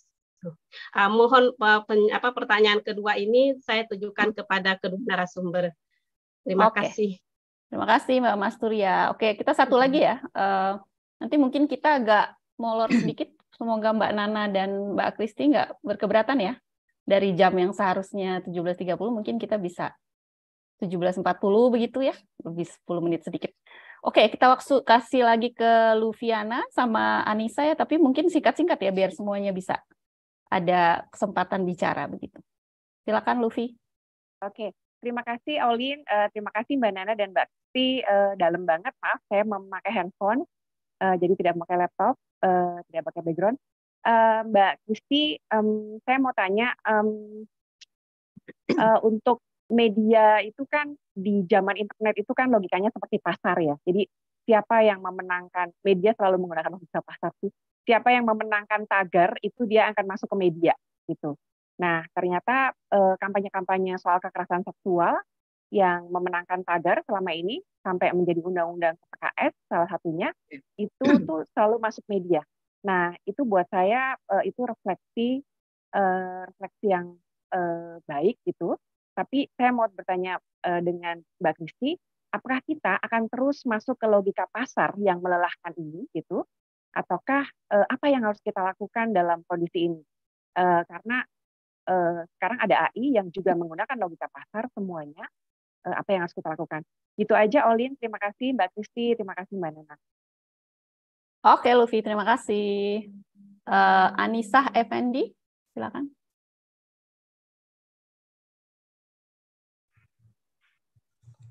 Oke, terima kasih. Apa suara saya bisa didengar di situ? Bisa. Silakan, Anissa. Bisa ya? Mohon maaf, saya pakai handphone ya, dan selama 3 hari ini saya baru berani buka kamera karena kemarin-kemarin ya disambi dengan mengerjakan banyak hal. Tadi saya menyimak presentasi Mbak Kristi ya yang dari psikologi UI itu ya, bahwa Anissa dari mana Anissa, boleh tahu? Oh mohon maaf, nama saya Anissa Effendi dari Cirebon, saya di Cirebon nih. Oke. Tadi saya menyimak presentasi dari Mbak Kristi yang dari psikologi UI itu bahwa istilah feminisme itu menimbulkan stigma yang negatif di kalangan banyak orang ya, gitu. Dan itu bukan hanya di Indonesia tapi juga di banyak negara. Pertanyaan saya kemudian, tentunya hal ini ya, stigma yang negatif ini kan makin mempersempit ruang gerak kita untuk melakukan gerakan-gerakan atau terobosan-terobosan pencerahan ya, atau upaya-upaya kita untuk melakukan pendidikan tentang politik gender atau tentang wacana feminisme itu sendiri. Nah, pertanyaan saya kemudian apa yang harus kita lakukan, terutama bagi kalangan feminis-feminis yang mereka pergulatannya adalah di akar rumput seperti itu ya. Seperti contohnya saya tahu tentang politik gender, saya sedikit tahu ya, maksud saya gitu. Saya sedikit tahu tentang politik gender, juga sedikit tahu tentang feminisme. Tapi saya tidak berani melakukan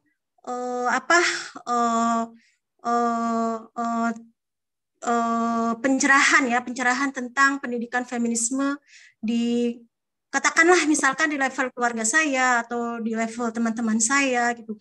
Karena salah satunya adalah stigma negatif yang terjadi, stigma negatif yang memang sudah ada selama ini. Ya, begitu saja. Jadi apa seharusnya yang kita lakukan? Begitu saja. Terima kasih. Oke, Anissa. Bisa dipahami ya. Gitu. Ya. Terima kasih banyak Anissa, sudah cukup jelas. Chris, mungkin singkat juga ya Chris, silakan. Saya Habis ini dulu. kita langsung pertanyaan. Satu lagi Chris mungkin ya, dari Chris akan nanya dulu. Chris Oke. Purba. Chris Purba Ya, ya. maksudnya. Ya, Oke. ya, Silakan Chris. ya terima kasih. Ya terima kasih. Maaf, tadi saya sempat terlempar, jadi saya tidak buka ini ya kamera ya. Terima kasih Mbak Nana, Mbak Kristi telah membuka membuka problem di hadapan kita tentang konteks global dan konteks lokal. Tapi sebenarnya lebih banyak konteks globalnya ya. Baik dari yang dihadapi Kartini pada zamannya, dan apakah sebenarnya dibilang Mbak Nana kan, apakah jalan Kartini yang dilakukan dulu itu kembali ke lokal, tapi kan sebenarnya ya bukan poligaminya mungkin ya, bukan poligaminya dan segala macam, tapi kembali ke konteks lokal. Dan kalau Mbak Christine sebenarnya bilang bahwa kita harus kembali ke refleksi diri kita masing-masing sebenarnya, sebagai feminis atau sebagai gender aktivis ya, aktivis kesetaraan gender gitu. Nah cuma saya memang melihatnya jadinya ini ya, melihat belum menemukan titik terangnya sih jadinya gitu ya. Jadi saya malah kebayang sebenarnya kita belum jalan mana, bukan, saya nggak mau ngomongin roadmap tapi dan peta jalan segala macam, tapi saya berharap ada titik awal untuk langkah ya, mungkin buat Mbak Nana, Mbak Christine itu ya, meskipun sudah Mbak Christine bilang kita harus mengenali diri kita, dan Mbak Nana juga telah menawarkan mungkin jalan itu, jadi kembalinya, jadi kan gagasan Kartini itu yang sudah global, ketemu dengan Stella dan teman-teman itu, ternyata memang pada akhirnya memang kembali ke lokal gitu. Nah, cuma titik ininya ya, saya mau titik rujuk bersamanya, mungkin gitu ya. Karena saya khawatir juga ya, ini malah tadi saya sempat ngebayang kayak Quo Vadis gitu ya, kayak karena saya suka membaca kitab-kitab itu ya, Quo Vadis, jadi kita mau jalan kemana setelah ini gitu ya. Kita sih berharap tetap di jalan sama. Itu aja sih mungkin ya, saya belum bisa menstrukturkan karena terlalu takjub dengan gambaran dari Mbak Christine dan Mbak Nana. Terima kasih Mbak Nana, Mbak Christine, Mbak Olin, mungkin itu aja. Ya, Oke. Terima kasih Chris. Aku juga bacakan sedikit mungkin yang di chat, mungkin banyak ya, tapi gak apa-apa sekalian dibacain. Tadi ada yang komentar, ini Prof. Nina ya, I don't think feminism means free to have sex with anybody. Jadi kebebasan yang perjuangkan adalah kebebasan dari ketidakadilan dan diskriminasi. Kemudian ada pertanyaan dari Dr. Basaria Lumban Gaul, pertanyaan buat Mbak Kristi, apakah Kartini masa kini untuk bisa mencerahkan atau menolong Kartini yang lain harus selesai dengan dirinya dulu? Bukankah melalui jatuh bangunnya pingsan dan siuman, maksudnya bangun lagi ya, pingsan lalu bangun lagi dan cucuran air mata, serta terpuruknya seorang feminis bisa juga menolong orang lain secara langsung. Oke, nah karena pertanyaan sudah banyak, mohon maaf ya teman-teman, aku tutup karena perlu waktu untuk menjawabnya, tapi kalau nanti ada yang masih ingin bertanya, bisa diserahkan ke panitia ya, untuk nanti dibahas sama panitia. Aku persilakan Mbak Kristi. Sudah mencatat pertanyaannya atau aku perlu bacain ulang? Udah cukup, Olin. Ya? Silakan, Mbak. Oke, suara aku cukup jelas ya, teman-teman. Jelas ya. Terima kasih banyak untuk semua pertanyaannya. Mungkin saya coba jawab secara gabung ya. Kalau Chris bilang belum ada titik terang, ya memang belum ada titik terang yang sangat terang sih, Chris. Karena situasinya beda banget sekarang ini, gitu. Artinya we have to be bersabar juga gitu. Kalau menurut saya kita perlu agak sabar untuk menemukannya gitu ya. Nah, kalau saya melihatnya ya, kita kerja aja. Kita kerja di bidang kita masing-masing, gitu aja sih teman-teman. Kayak saya menganggap penting persoalan psikologi. Gitu ya, karena itu akan menghadirkan suatu situasi yang misalnya tuh secure gitu. Teman lain sangat tertarik untuk kerja di akar rumput. Mbak Nana mungkin akan banyak bahas dalam kaitan dengan kayak konstelasi makro. Aku rasa kita kerja tetap kayak gitu, teman-teman. Hanya kita paham bahwa sekarang kita ada di dunia yang dimediasi oleh internet, gitu ya, sehingga perlu memikirkan strategi-strategi secara lebih baik. Nah, tentang pertanyaan apakah memang kita harus beres dengan diri sendiri dulu? Gini teman-teman, mungkin kita nggak akan pernah bisa beres sama diri sendiri sepenuhnya sih. Tapi gini loh, kan kita perlu, ini aku nggak ngomong advokasi ya teman-teman, karena mungkin saya bukan orang yang bergerak di advokasi. Saya bergerak di bidang pendampingan korban misalnya. Jadi gini, cukup sering kita ngasih kuliah nih pada mahasiswa, menyiapkan mereka agar mampu menjadi konselor yang baik, gitu ya, pendamping yang baik.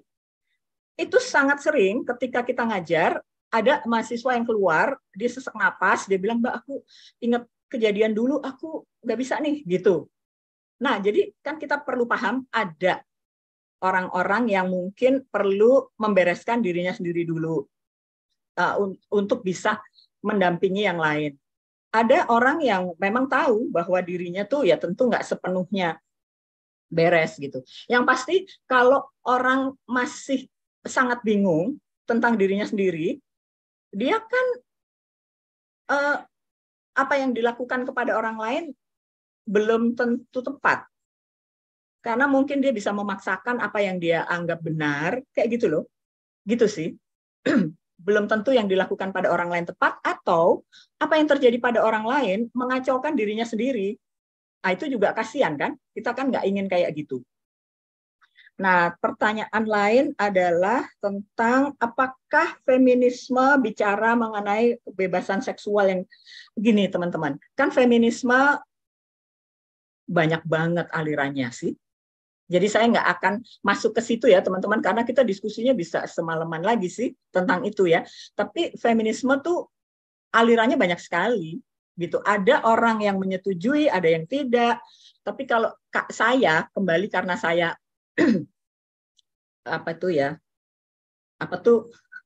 terinformasi oleh psikologi, aku cenderung menyerahkan kepada orang lain apa yang dianggapnya baik. Gitu sih teman-teman. Menyerahkan kepada orang lain. Nah, ada saat-saat di mana orang itu mungkin menjadi sangat kacau akibat perilakunya. Aku nggak ngomong seks loh ya, apapun. Nah, kita akan mencoba membantu membuka hal itu supaya dia punya insight. Tapi memang ketika kita mengatakan bahwa kamu salah dan seterusnya, ya orang bisa tersinggung sih, kayak gitulah ya. Tentang pandangan kita pada LGBT, nah secara umum sih, kembali kalau dari sisi psikologi, persoalan mereka banyak banget. Kayak gitulah teman-teman. Sehingga, dan terus terang kalau dari teori-teori psikologi, kita akan melihat bahwa ada aspek genetik di sana. Gitu. Jadi kita nggak bisa menyuruh orang untuk mengubah dirinya. Gitulah. Intinya gitu. Jadi kalau saya akan menghormati orang hal yang nyaman bagi dirinya. Pertanyaan lain adalah tentang media seperti pasar, betul sih yang Mbak Lufiana tadi bilang, kelompok feminis Indonesia cukup menang. Benar sih, artinya selama ini kelompok feminis Indonesia lumayan bisa menguasai medan ya dengan undang-undang tindak pidana kekerasan seksual dan sebagainya. Pertanyaannya, apakah akan terus kayak gini? Akan terus, Mbak. Akan terus. Bahkan kita sekarang menjadi lebih susah lagi. Karena gini, kan udah ada yang, saya nggak ngerti, teman-teman terpapar nggak sih pada persoalan itu? Karena kebetulan kami di psikologi itu melihat dampak internet, jadi kita ada mata kuliah khusus tentang itu. Ada yang namanya ChatGPT, ada perubahan yang dulu etika yang dulu sangat jelas sekarang jadi kacau. Jadi kita akan tetap ada di dalam situasi seperti itu. Apa yang kita harus lakukan? Ini yang susah nih jawabannya. Kita kan belum mengerti, maksudnya persoalannya terlalu kompleks, sehingga kalau aku tuh bilangnya gini teman-teman. Ketika persoalan sangat kompleks, kita kembali kepada jawaban-jawaban sederhana dulu. Aku akan ngomong gitu. Jadi maksudnya tuh itu tadi ya, diskusi kayak gini, diskusi seperti yang dikembangkan oleh teman-teman ini ya, konsorsium ini luar biasa penting lah gitu, supaya kita orang dengan berbagai pemikiran yang berbeda, yang sebenarnya sama-sama punya kepedulian kepada isu perempuan, itu bisa ngobrol kayak gitu-gitu. Hal seperti itu sangat penting. Lalu itu tadi ya, kalau saya tuh karena saya balik lagi karena aku jadi dari psikologi, aku ingin mendampingi anak-anak muda agar mereka lebih secure sehingga mereka bisa bekerja buat orang lain. Kayak gitu, teman-teman. Sebentar ada. Oke, bagaimana mengatasi rasa bersalah kalau misalnya udah masuk ke dalam perilaku seperti itu. Itu di psikologi lumayan banyak ya kasus-kasus demikian. Ya, kita akan bantu mereka agar mereka melepaskan diri dari bias gender masyarakat yang cenderung sangat merugikan, bahwa perempuan itu harus perawan, bahwa kayak gitu. Kita membantu, konseling yang kita lakukan adalah membantu dia memahami bahwa ia memiliki hal-hal baik gitu ya, dan nggak perlu masuk ke dalam stigma-stigma dari masyarakat. Seperti itu sih, Olin, teman-teman. Ya, tadi mungkin pertanyaannya Mbak Mas Turia tadi ya, maksudnya kalau ketika mereka setuju dengan paham kebebasan seksual itu, Mbak, apakah itu artinya mereka diperbudakkan secara seksual, masuk ke dalam perbudakan? Tadi pertanyaannya kurang lebih kayak gitu deh kalau nggak salah ya. Apakah itu bentuk dari perbudakan seksual gitu, Mbak? Itu bisa jadi perdebatan yang luar biasa besar sih, teman-teman. Aku mungkin akan tidak masuk ke sana. Aku cuma balik lagi, apakah dia benar-benar happy dengan perilakunya itu? Apakah dia juga menghormati orang lain, gitu sih. Artinya maksudnya kalau dia berhubungan seksual dengan orang yang udah punya komitmen dengan orang lain, gitu-gitulah. Kalau aku ngelihatnya seperti itu. Itu sih. Makasih. Jadi perlu ini ya Mbak, diskusi yang agak panjang ya soal seksualitas, relasi seksual, dan kemudian juga layer-layer dalam industri seksual juga yang sekarang ada di internet ya, dan itu sangat kompleks. Oke, terima kasih banyak Mbak Kristi. Untuk teman-teman nanti yang belum puas bisa mengontak panitia ya untuk bisa kontak Mbak Kristi diskusi. Kesempatan yang terakhir buat Mbak Nana untuk menanggapi banyak tadi pertanyaan-pertanyaan. Silakan Mbak Nana. Ya, makasih Olin. Saya akan kasih 3 poin atau merespon pada tiga poin yang diangkat. Waktunya juga saya lihat udah cukup terbatas. Saya ingin mulai dari Chris tadi soal kok titik terangnya belum jelas ya, buat. Jadi sama sebenarnya dengan Kristi. Ini justru kalau kita punya roadmap, kita punya jawaban hari ini, itu menunjukkan bahwa kita tidak paham konteks hari ini di mana segalanya sedang berubah, segalanya sedang berada di dalam sebuah kondisi yang penuh yang membingungkan gitu, karena kita memang sedang mengalami sebuah proses perubahan yang sangat fundamental, apakah itu bentuknya kehancuran alam ataupun dampak dari teknologi informasi sebagaimana kawan-kawan tadi ceritakan gitu ya. Jadi ada disorientasi, ada yang bilang disrupsi ini udah lebih besar dari disrupsi gitu. Ini ada kita dalam momen perubahan, kalau dalam salah satu konsep sosiologis disebut momen paradigma shift gitu ya. Jadi ada ini momen perubahan yang sangat besar di mana sistem atau realitas yang kita kenali dulu itu sudah tidak berbentuk seperti itu lagi, tapi wujud barunya kita belum tahu dan seperti apa gitu. Jadi di zaman ini, di periode hidup di periode seperti ini, yang harus kita lakukan bukan memberi jawaban, tapi justru mengajukan pertanyaan-pertanyaan yang tepat untuk kita bisa lebih memahami konteks yang sedang berubah ini, karena segala asumsi yang kita miliki selama ini itu bisa jadi sudah tidak berlaku lagi. Kalau kita tidak bertanya dan tidak berusaha untuk menyimak perubahan itu dan kemudian mencari satu imajinasi bahkan gitu, belum jawaban gitu ya. Dan itulah yang dilakukan Kartini. Karena itulah saya mulai dengan menyatakan Kartini hidup di zaman yang sedang berubah, di mana belum ada nama bahkan untuk apa yang kemudian nanti jadi Indonesia dan apa yang nanti jadi gerakan nasionalisme gitu ya. Jadi di era ini justru ini adalah momen yang penuh perubahan, dan kita harus tugas kita adalah untuk berupaya memahami ulang, membaca ulang segalanya gitu ya. Jadi itu bahwa yang pada saat ini yang penting adalah tadi di lokal, apa yang ada di sekitar kita, itu sangat penting, tapi jangan lupa bahwa apa yang kita sedang hadapi di lokal, apa yang sedang kita lihat dengan mata kepala sendiri di lingkungan kita ini tidak terlepas dari apa yang sedang terjadi di tingkat dunia.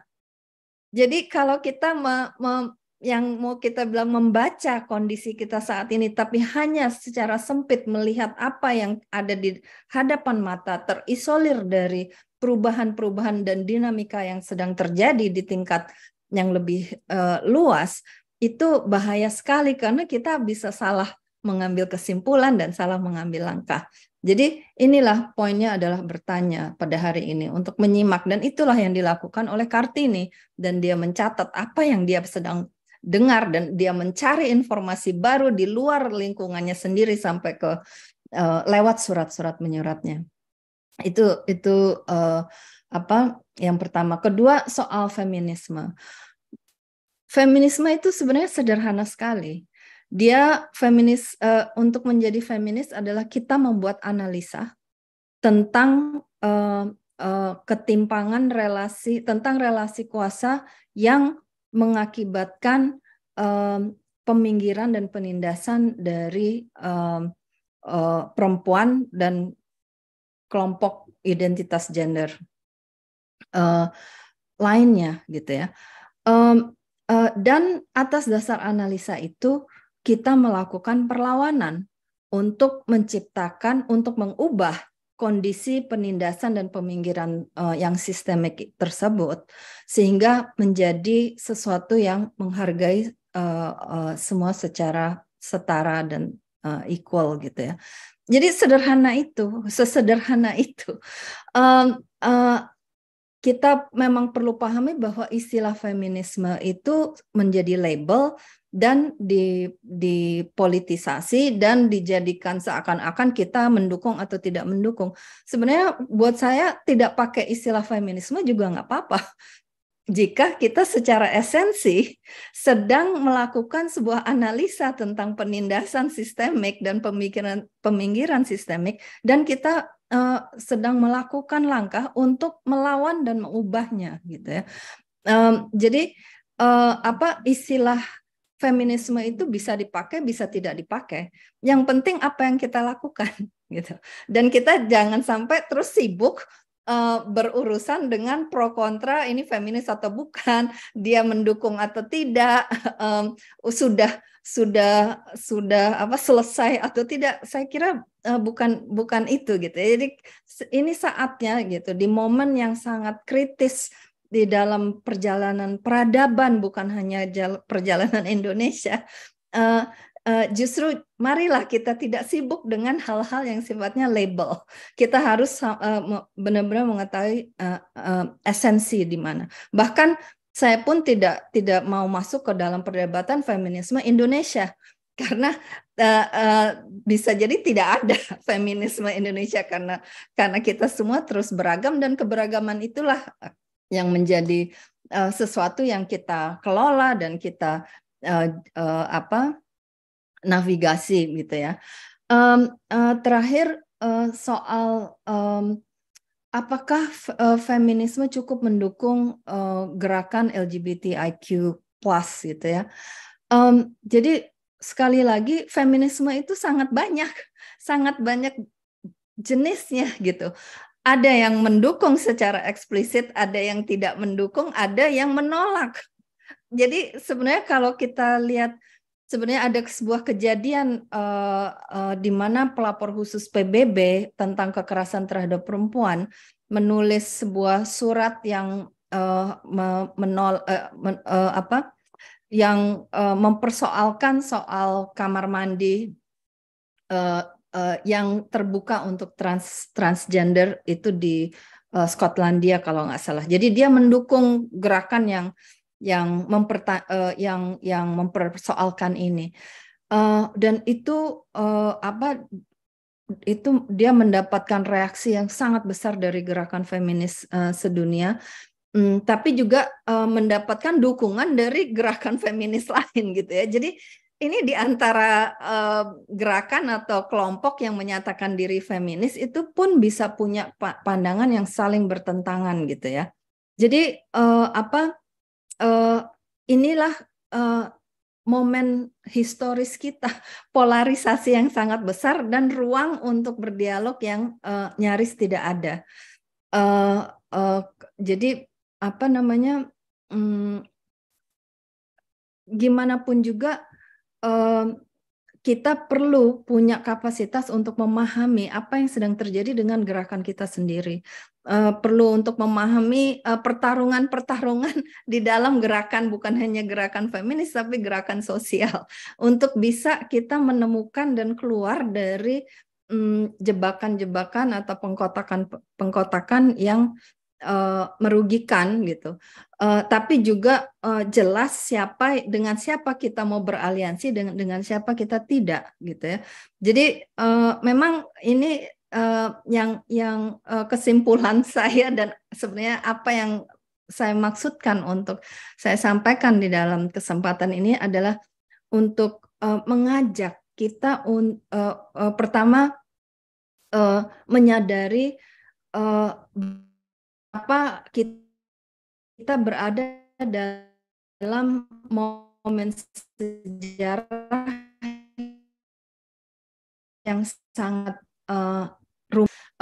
dengan krisis di mana-mana, polarisasi di antara kita, dan ini menuntut ketajaman kita untuk terus-menerus berupaya membaca apa yang sedang terjadi supaya kita bisa keluar dengan sesuatu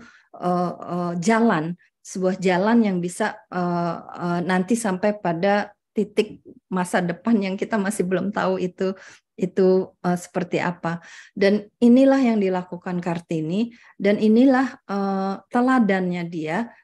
Jadi teladannya Kartini adalah sikap hidup gitu. Terlepas dari keputusan dia ABC atau apa pandangannya ABC, kita setuju atau tidak setuju, saya lagi mau menegaskan sikap hidup untuk terus berusaha mencari tahu, menganalisa, dan kemudian mencari satu penyikapan yang otentik dan mandiri dengan segala resikonya. Mungkin itu dulu dari saya. Makasih. Terima kasih banyak Mbak Nana. Wah, keren sekali. Tepuk tangan ya semuanya untuk Mbak Nana dan Mbak Kristi. Tahu gini ya kalau untuk teman-teman disabel. Aku baca sedikit juga mungkin komentar di chat. Tidak bisa semua ya, maaf teman-teman. Ada Mas Dani Yatim yang bilang bahwa dia setuju, tapi dalam beberapa hal internet bukan faktor tunggal penyebab berkurangnya relasi sosial secara terbuka. Konferensi ini pun 3 hari kita secara virtual ya, dan Let's Talk sebagai sebuah komunitas diskusi feminis sudah menghubungkan ratusan orang dan ratusan gagasan secara virtual. Dan Mas Dani sendiri katanya belum pernah bertemu dengan Mbak Ira dan Mas Farid secara langsung, tapi sudah berasa seperti keluarga gitu ya. Dan dari Mbak Andi dari APWLD, setuju dengan Prof. Kristi, refleksi sebagai feminis personal is political, tidak linear, tapi terus menjadi keseharian sebagai feminis yang pluralis, ngobrol, punya pendapat, tidak meng-cancel pandangan feminis lain, dan mempertimbangkan pandangan lain sebagai bagian dari refleksi aksi dan refleksi personalnya di dalam gerakan itu ya. Maksudnya begitu kurang lebih. Oke, dan untuk menutup saya juga mau mengutip tadi omongannya Mbak Nana ya, soal jadi kita akan sama-sama bisa naik angkot atau naik truk gitu ya menuju hutan belukar di dalam perubahan iklim dan perubahan geopolitik ya di global juga. Terus kita mau kemana nih bersama-sama? Tadi pertanyaannya Mbak Nana. Dan dengan kita tahu bahwa kita mau kemana, kemudian kita juga sama-sama bisa bikin strategi-strateginya di dalam gerakan feminisme ini yang sangat beragam, sangat plural, dan tentu sangat inklusif ya kita harapkan dengan mengikutkan semua teman-teman dari kelompok lain, baik itu kelompok disabilitas, kelompok orientasi gender, dan semua masyarakat yang dimarginalkan itu sebagai bagian dari perjuangan dari gerakan feminisme. Terima kasih untuk kehadirannya semua. Terima kasih untuk Mbak Nana dan Mbak Kristi yang sudah membuka pemikiran kita ya pada hari ini, sehingga kita semua sangat bersemangat ya di dalam chat. Itu ada banyak sekali komentar-komentarnya. Semoga disimpan oleh tim panitia. Selamat untuk Mbak Ira, Mas Farid, Luffy, Mbak Mira Diarsi, semua yang panitia dari konferensi ini semoga bermanfaat untuk teman-teman semua dan jangan lupa pada hadir nanti ya di penutupan setelah ini. Saya kembalikan ke Ira. Terima kasih semuanya. Ya, Kembalikan ke makasih Ira. banyak Mbak Olin. Makasih banyak Mbak Kristi, Mbak Nana, JBI kita, Ita, dan Tuti, dan juga Mbak Olin tentunya yang sudah dengan keren banget memfasilitasi jalannya diskusi kita kali ini. Terima kasih juga kepada semua audiens yang hadir dan semua peserta dan presenter KCIAP 2023. Kita masih ada satu lagi ya acara penutupan, seremoni penutupan nanti jam 19.00 gitu, dan nanti akan ada cultural and networking night. Jadi teman-teman peserta dan presenter, yuk kita ngobrol bareng-bareng nanti di penutupan ya. Kita akan memikirkan bersama, merumuskan bersama what's next, kolaborasi apa yang bisa kita lakukan ke depan gitu ya. Nah itu kenapa kemudian kita membuat ada acara networking night, di samping ada cultural night, ada fun-nya juga, ada pembacaan puisi, ada pantun gitu ya. Ada juga puisi dari teman-teman LGBT nanti, ada dari presenter, peserta gitu. Baik, saya akan menutup. Sepertinya sudah lebih ya. Maaf ya, mohon maaf ya Mbak Nana ya, Mbak Kristi ada extra time. Mohon maaf kalau ada kekurangan. Kita mau ambil foto dulu, boleh? Dokumentasi biasa. Oke, boleh dibuka kameranya. Mumpung ada Mbak Kristi di sini, ada Mbak Nana, ada Pak Dede. Tuh, Pak Dede tadi udah. Ada Bu Atas juga. Kamera, Hai Bu Atas. Ada Mas Denny. Tadi ada Mbak Rita Kolibonso ya, aku lihat ada Mbak Rita. Ada Mbak Rita. Ada Pendeta Lis juga tadi ya, Pendeta Lis. Mbak Rita tuh. Oke, saya layar pertama dulu ya. Oke, 1, 2, 3. Oke, saya ke layar kedua. Ada Mbak Dewi Cakrawinata di sini layar kedua. Ada Mbak Ani, saya ke layar 3, nggak ada yang buka. Oke, terima kasih banyak sekali lagi. Mohon maaf atas segala kekurangan. Kita ketemu di penutupan KCIAP 2023 ya. Terima kasih. Terima kasih. Terima kasih semuanya. Makasih teman-teman. Sudah Bu Atas. Terima kasih semuanya. Terima kasih Mbak Kristi. Salam sehat Mbak Nana. Sampai ketemu jam 7 Mbak. Sampai ketemu. Sampai ketemu nanti malam. Iya, jam 7. Terima kasih. Terima kasih Mbak Rita, Mbak Dewi, Mas Denny. Saya nunggu aja deh, nunggu semuanya pada bubar baru terakhir. Saya ngeliatin gini aja deh. Terima kasih, Olin. Mbak Lili masih bertahan, Mbak Rita masih bertahan tuh. Kita belum pernah ketemu jauh emang. Oke Mbak.